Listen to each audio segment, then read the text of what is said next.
पांडवों ने जुए में अपना राज्य हार दिया। उन्हें 13 साल के लिए वनवास भेजा गया। वीर योद्धा अर्जुन को भी अपना घर छोड़ना पड़ा। वे घने जंगलों और विशाल नदियों के पार भटकते रहे।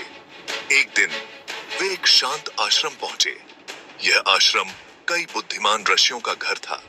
वे गहन ध्यान और प्रार्थना में लगे हुए थे। मैं आपका आशीर्वाद और मार्गदर्शन चाहता हूँ। अर्जुन हाथ जोड़कर उनके पास पहुंचे। ऋषियों ने अर्जुन का गर्मजोशी और दयालुता के साथ स्वागत किया। उन्होंने उसे भोजन और आश्रय दिया। जैसे ही वे एक तेज आग के चारों ओर बैठे, अर्जुन ने उनकी आंखों में उदासी देखी। क्या मैं पूछ सकता हूँ कि आपको क्या परेशानी है ज्ञानी पुरुषों? सबसे बड़े ऋषि ने गहरी सांस ली। हमारा आश्रम कभी खुशी की जगह हुआ करता था, अब ये डर में डूबा हुआ है।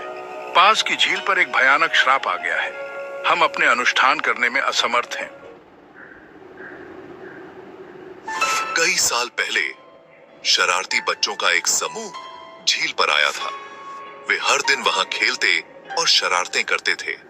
उन्होंने हानि रहित प्राणियों के एक समूह का मजाक उड़ाया था और उन्हें पीड़ा दी थी। ये प्राणी झील के शांतिपूर्ण निवासी थे। ये जीव वास्तव में आकाशीय प्राणी थे जो मगरमच्छ के रूप में जीने के लिए शापित थे। उनकी आत्माएं दुखी और क्रोधित थीं। बच्चों की क्रूरता से क्रोधित होकर मगरमच्छों के नेता ने श्राप दिया था। उसने अपने साथियों को चेतावनी दी।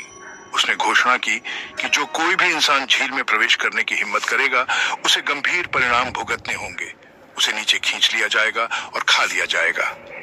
ये श्राप झील के पानी में गूंज उठा। ऋषि अब फंस गए थे।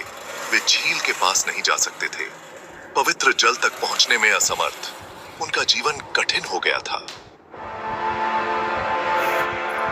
अर्जुन ने ऋषियों की कहानी ध्यान से सुनी। वह हर शब्द को आत्मसात कर रहे थे। उनकी आंखों में जिज्ञासा और सम्मान था। वे अपनी बहादुरी और करुणा के लिए जाने जाते थे।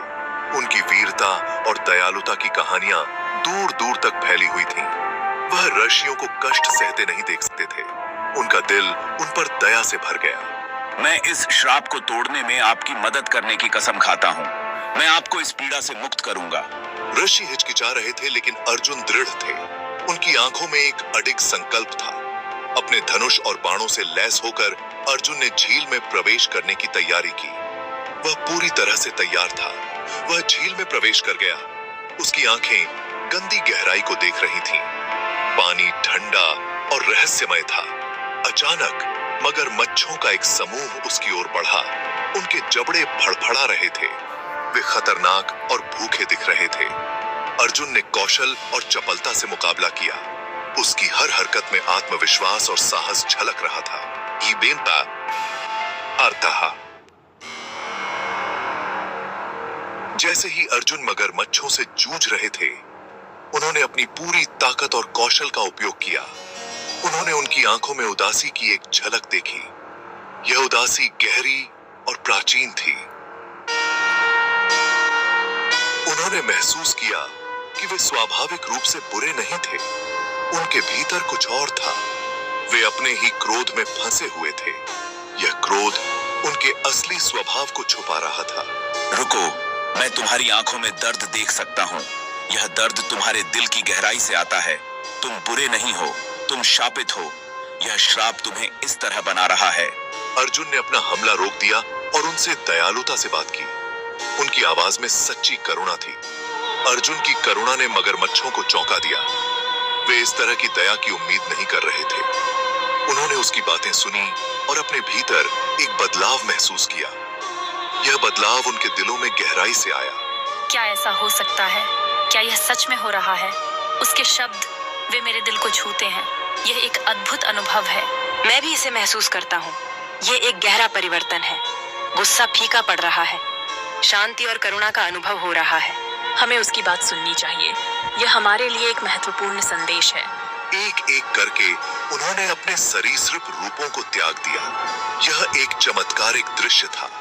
वे वापस उन आकाशीय प्राणियों में बदल गए जो वे एक बार थे। श्राप टूट गया। यह एक नई शुरुआत थी। झील को उसके पूर्व गौरव को बहाल करते देख ऋषि आनंदित हुए। यह उनके लिए एक बड़ी राहत थी। उन्होंने अर्जुन पर आशीर्वाद की वर्षा की, उनके साहस और दया की प्रशंसा की। यह एक महान सम्मान था, उनके साहस और दया की प्रशंसा की,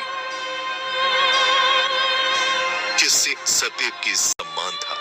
आपके कार्यों अर्जुन ने न केवल आकाशीय प्राणियों को मुक्त किया है, बल्कि उस श्राप को भी हटा दिया है जिसने हमारे आश्रम को त्रस्त किया था।